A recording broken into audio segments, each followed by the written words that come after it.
Matt Connarton Unleashed. Who's this? Well, look what the cat dragged back in. Well, hello, Chris. I have been, and I mean this sincerely. I've been kind of sad. I thought you didn't love us anymore. We haven't heard from you. Well, that's not true, Matt. As you know, the way my channel works, if you don't hear from me, it can often mean that we actually like you a lot. I know, and that's the double-edged sword, though, of it, right? Exactly. Like it's like I don't know. I was worried about that too. 'Cause when I first figured out who you were and about the show and the whole deal, I remember saying on the air, I was like, I just hope this doesn't mean Chris isn't going to call anymore. And of course, you still did call. But lately you haven't been, and I've been kind of sad. Well, I mean, I was thinking maybe that because it's the end of the decade, end of the year, that I have a bunch of my friends here, and I thought maybe they could say thank you for all you've done for the channel. So let me go grab one right now. I'm going to go grab my friend Terry. Just 1 second. Okay. Hello, Matt. How are you? It's Tech Head Terry calling. How are you today? Terry loves tech. Terry, I'm a big fan. Yeah, that's me. Yes, I'm a big fan, Terry. Oh, man, that's cool. I'm a fan of your setup. You've really improved your tech, Matt. You used to have sort of a bad tech setup, and you improved it a lot, and I do want to give you kudos for that, but I do have to grab my other friend, the Tailgater. 1 second. Oh, okay. Ooh. Hey, Matt, what's up? It's the Tailgater. I'm drunk on alcohol, and I love to watch sports. Well, Tailgater, it's wonderful to hear from you. I am not drunk and I don't watch sports, but I am a big fan of your calls. You getting drunk tonight? No. Matt, are you getting drunk tonight for New Year's? Well, I can't confirm or deny that. That's a secret. That's fair enough. Yes. I can confirm that I'm going to go grab my friend, the Fat Master. Hang on. Oh, boy. Hey, Matty. Matty, how's it going? It's the Fat Master. How are you? Oh, the Fat Master. Yes, I have my finger on the button should I need it, but I'm a big fan. I am a big fan of the Fat Master. Hey, Matty, I got my finger somewhere else, pal. Oh, boy. Oh! Well, you are the Fat Master, so I would imagine you have the whole hand. But yes, it's wonderful. Yeah, let me go grab Chris. Hang on in so he can say bye. Yeah, okay. Hey, Matt, thanks for talking to my friends. I appreciate it. Thanks for all you do for the channel. We will be talking to you again in the new year. Awesome. How's Hopwood doing, by the way? Is he still alive? He's good. He was here yesterday, actually. Yes, he's doing well. He is obstreperous and cantankerous as always, but he's good. And I think he misses you even more than me. Well, hey, you go ahead. You pass on my breast to him, okay? You have a good day, Matty. Take it easy. All right, Chris. Bye. Happy New Year. Bye-bye. Oh, that was nice. That was a nice surprise. That was, of course, the great Chris James from Not Even a Show. Definitely one of the highlights of 2019, by the way. The whole it's kind of a saga, right? The whole Chris James thing. He does, his show is called Not Even a Show for those of you who are, for the uninitiated who aren't aware. And Not Even a Show, you can find it on YouTube. You know, he does different prank calls and he has these different characters. I'm particularly fond of Tech Head Terry. That's kind of my personal favorite at the moment. But no, Chris is great. He has Not Even a Show. And then if you sign up for his Patreon, he has something else called the Nothing More Show, which is some bonus content, which is really cool. So I signed up as a Patreon. It's, you know, it's only $5 a month, but you know, well worth it. You get a lot of content for that actually. And he also has a podcast that you can get that way and so forth. But he's a comedian from Vancouver. I actually thought about, you know, I was going to do it and I never did. This is something I should do in 2020. I should play some of his, he has a routine. There's a video of him doing this routine he titled Neighbors, which is very, very funny. I would just pull it up and play it for you spontaneously, but I might have to make a radio edit of it. I don't remember if there's any profanity in it. There might be. He doesn't really go out of his way to work blue, but there might be an F-bomb in there. I'm not sure. So, but Chris's, his stand-up is very, very funny as well. But, yeah, if you don't know the story, just briefly, because I'll try to move through it quick, because those of you who've been listening for a long time, you know all this already. But when Chris originally called me, he called the show, and like the first time he ever called, and he started, he did this thing where I had no idea who he was, right? I had no idea. I thought it was probably just some local guy from here in Manchester screwing around, because he calls and he's like, oh my God, am I on the radio with you right now? Oh, I'm so nervous and whatnot. And it felt like a setup because he seemed a little overly excited. I'm thinking, I think this might be a prank, but I wasn't sure because sometimes people are just weird. And then he ended up swearing, and of course we're on a delay here. So I had to dump out of that. We're on an 8-second delay. So, when things like that happen, when someone gets a little colorful, we can deal with it because we are on FM terrestrial radio. So we have to, we have FCC regulations. And then I went off. So, I hang up on him or whatever. And then I kind of went off on this rant, and there was sincere. I was being sincere in what I was saying, but I said, I actually enjoy prank calls. As long as they're creative, put some effort into it. Because I like to get a good bit going. And if somebody has something interesting and funny, because look, this is supposed to be basically a political talk show. That's the idea. But, there's times when we don't even touch politics at all. Like if something else is going on that's interesting and funny, like I like to have fun on the show. I like to keep it kind of light, even though sometimes we get serious and whatnot. So, so if a prank call is creative and interesting, man, I'll roll with it. I'm not like super uptight. Like most of the hosts that Chris calls, as soon as they know it's definitely a prank call, they're hanging up. That's never been me. I'll roll with it. Let's get something going. I think that's fun. And I kind of like the adventure of it. I like the spontaneity. And, but also too, I have, to be fair to some people who can't do that, obviously in different circumstances, if I were sitting here hosting a show on NPR or something, I couldn't do that. Right. But here, I have the freedom to keep it very loose and, keep it, I like to be very loose and freewheeling with the show, as you've probably all noticed. So I kind of went off on this rant. I was like, okay, if you're going to call, put some effort into it. The swearing thing is lame. And, I hear the EAS going off. I don't know if you all can hear that or if it's only in my headphones. Oh, and our audio stream just quit. Let me get that going again. Okay. I hope the EAS didn't just go off in my headphones because we're receiving a Christmas gift from Kim Jong-un. But anyway, yeah, so I went off on my rant. I said, the swearing is lame. And I said, and the other thing I cannot stand is the food ordering bit. When somebody calls a show and they start ordering food like they're calling a restaurant, drives me nuts. I said, that joke is older than my dead grandmother. That joke goes back to Marconi. Right. So, and I was actually being sincere in what I was saying, but, I might have been playing it up like I was a little more annoyed than I actually was because it's good radio. People seem to like it when I get upset. It's entertaining, I guess. So, I had a woman tell me once that I'm sexy when I'm angry. That was a long time ago. Anyway, so I do that, right? So then he calls back. He calls back and he starts ordering food.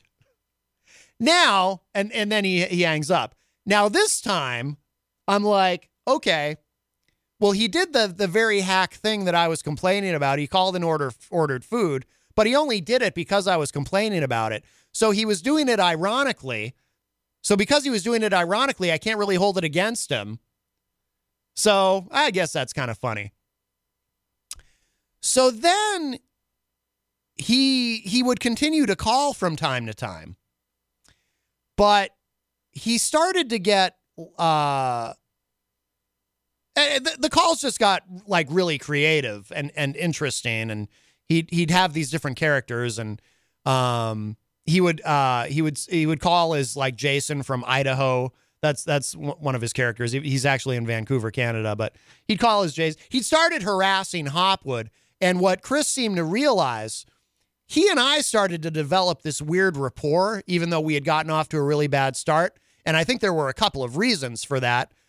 First of all, he realized that I was not politically who he thought I was initially. Because for whatever reason, at first he thought I was a conservative talk show host, which I'm not a conservative, clearly. But I don't know what made him think that maybe I was initially. I mean, there are issues that I'm conservative about, like, the Second Amendment. I tend to be conservative on that. So maybe he heard me talking about that and assumed I was a conservative. I don't know. People make that mistake, whatever. And I'm so like weird, and I'm all over the place in my politics anyway. So it's easy to misunderstand me, I guess. So I think he realized he and I probably agree much more than he initially thought. But also, too, he realized that, no, I meant it when I said, I'll roll with it. If it's creative and funny, I'll roll with it. Plus, third, John Hopwood became his foil because John Hopwood was not having it. Because he would call, because John Hopwood goes through phases where, he'll come on the show a lot, and then he might only come on the show here and there, and then he'll come on the show a lot. A lot of it depends on how he's feeling. He has challenges and whatnot, so a lot of it depends on how he's feeling. So Hopwood was in a zone where he was coming on the show quite a bit.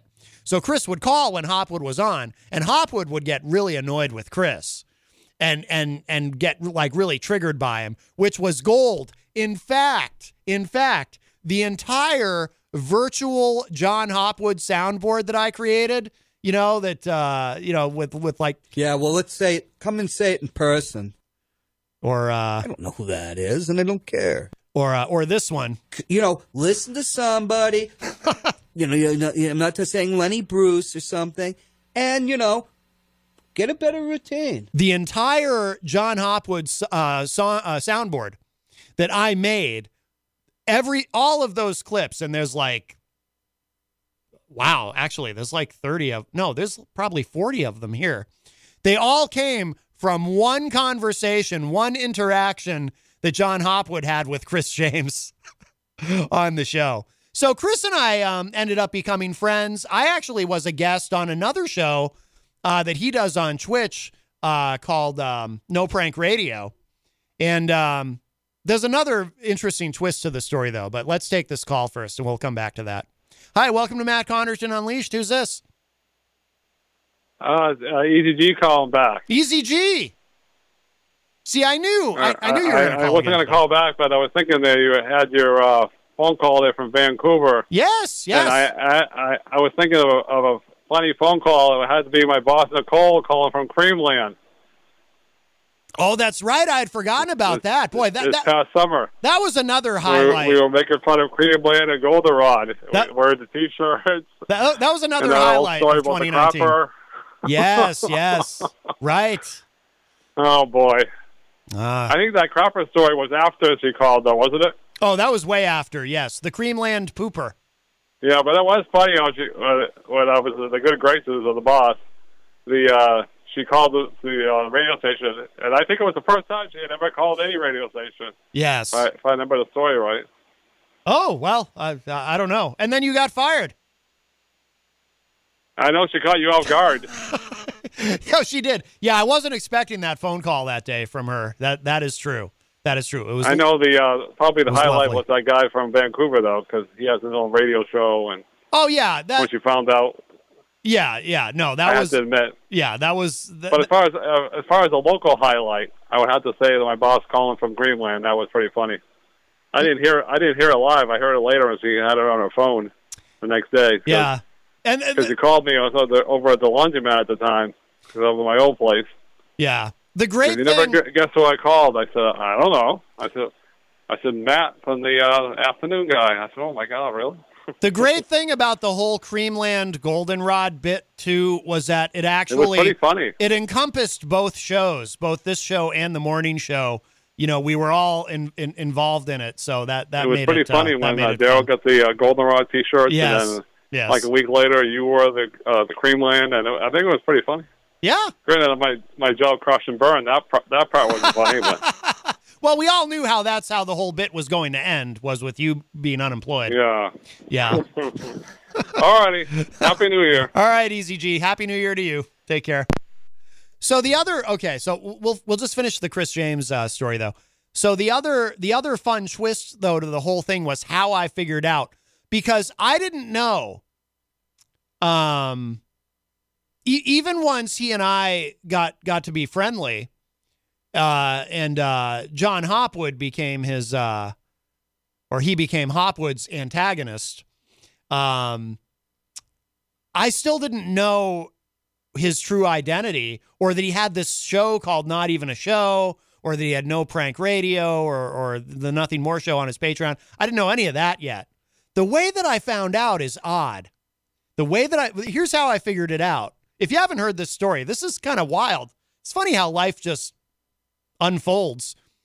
So there was a day that I was here doing the show and Chris called. John Hopwood wasn't here, but Peter White from the morning show was here. And Peter, he wears, just the way he looks, he kind of, his style, right, with the glasses and everything, he looks like a particular individual, so Chris calls, and he starts kind of picking on Peter White, not in a mean way, just kind of gently picking on him a little bit, and saying that he said something like, "What are you trying to be, Sam Cedar?"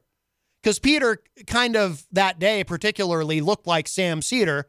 If you're not familiar with Sam Cedar, he hosts a show on YouTube called The Majority Report.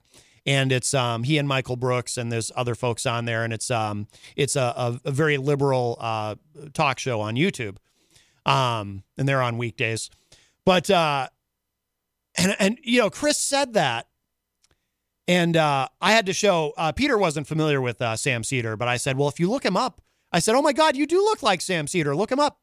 So he looked him up on his phone, and saw the resemblance. So yeah, Peter does sort of vaguely look like Sam Cedar. But this is the weird thing about that particular moment. It was like the closest thing to a psychic moment that I've ever had in my life. Because I swear, when Chris said that, when he made the Sam Cedar comment, swear to God, something in my mind said, remember this moment. Sam Cedar is going to somehow figure into all of this. Because I had been trying to figure out who exactly Chris was before I knew he was Chris James. I hadn't tried really hard. I hadn't done a lot of research or anything, but I'd kind of tried to figure it out. It's like, who is this guy and why does he do this? I'd never bothered to come right out and ask him because I figured he's not going to tell me anyway because that'll blow the whole bit. But I did kind of try a little bit to figure it out.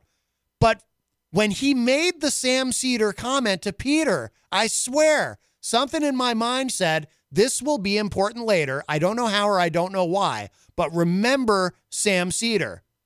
So then, months later, I'm on YouTube, and it shows up in my YouTube feed, this clip of from the Majority Report about Sebastian Gorka getting prank called on his show. You remember Sebastian Gorka. I don't know why I bother. My Sebastian Gorka impression is terrible. I apologize for even attempting it for half a second. But anyway, Sebastian Gorka, of course, he worked for the Trump administration for a bit.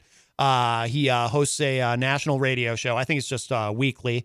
But there was this clip that showed up, the Majority Report, Sam Cedar on the Majority Report talking about Sebastian Gorka getting prank called by somebody. And I saw that and I was like, oh, that looks interesting. I think Sebastian Gorka is a despicable person. I would like to hear him getting prank called, and I would like to hear Sam Cedar making fun of him getting prank called. I think I'll watch this clip, right? So I click it, and Sam Cedar and Michael Brooks, they're talking about, Sebastian Gorka got a prank call on his show. And then they start to play the clip of Sebastian Gorka taking this call. And I hear the caller, and it's Chris. I recognize the voice and the cadence and everything, the delivery immediately. And I was like, oh my God, that's the same guy who calls me. I'll never forget it. I remember I'm sitting in the living room at home, and I jump up and I run into the bedroom with my MacBook to tell Jenny, I'm like, you're not going to believe this. It's the same guy. And I played it for her. So then after, on the Majority Report, they play the Sebastian Gorka clip, and then they're talking about it, and Michael Brooks is like, I think it was Michael Brooks who said it. He's like, yeah, that's Chris James. He has a show called Not Even a Show, and he does these prank calls. And that's how I figured out. See, so that's what's so weird about the whole thing when Chris called that day and made the Sam Cedar comment to Peter White. Like I said, it's the closest thing to a psychic moment that I've ever had, because he said that, and I thought, there's something significant about that. In the future, this moment will be important. Sam Cedar will somehow figure into all of this. And sure enough, he did, because it was because of Sam Cedar that I figured out that it was Chris James. And then I find Chris's show on YouTube, and the rest of my day was shot. I didn't do anything else productive for the rest of my Saturday, because I went right down the Not Even a Show rabbit hole. First, out of, I suppose, narcissism, I went through and I found, because if you look at his show on YouTube, it shows you in the description of each episode exactly what shows he called. So the first thing I did was I went through and I found every episode of Not Even a Show where it said that he had called Matt Connarton Unleashed, and I listened to all and I was in my glory. I thought this was the coolest thing that had ever happened to me. I could not believe this. I was so, because to me it was just really flattering, right? And that might sound weird to some people. It's like, why would you be flattered about someone prank calling you? But to me, it was, and it is, especially since Chris and I ended up becoming friends, and I was a guest on his show on Twitch and whatnot, and you know, I like him tremendously, and it seems to be mutual. So no, I think it is. I think he's very sincere, and a good guy. I mean, you know, he likes to give people a hard time, but the people he's giving a hard time to are usually evil.